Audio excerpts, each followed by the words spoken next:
அநேக காரியங்களை குறித்து நம்ம சோர்ந்து போயிருக்கலாம். நம்ம குடும்பத்தில் நடக்கிற பிரச்சனைகளை, பிள்ளைகள் மத்தியில் இருக்கிறதான சில பிரச்சனைகளை கண்டு நம்ம சோர்ந்து போயிருக்கலாம்.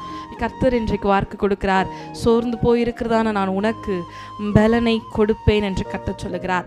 இவ்வளவு பயங்கரமான பராக்கிரமசாலியாக இருந்த சிம்சோன் எல்லா பலனையும் இழந்து கடைசியாக கர்த்தரிடத்தில் வந்து கேட்கிற அந்த ஒரு விசை மாத்திரம் என்னை நினைத்தருளும், என்னை பலப்படுத்தும் என்று கர்த்தரை நோக்கி கேட்டபொழுது உடனே கர்த்தருடைய பலன் அவனுக்குள்ள இறங்கினது. அவன் கேட்ட மாத்திரத்தில் கர்த்தர் அந்த பலன் அவனுக்கு கொடுக்கிறார்.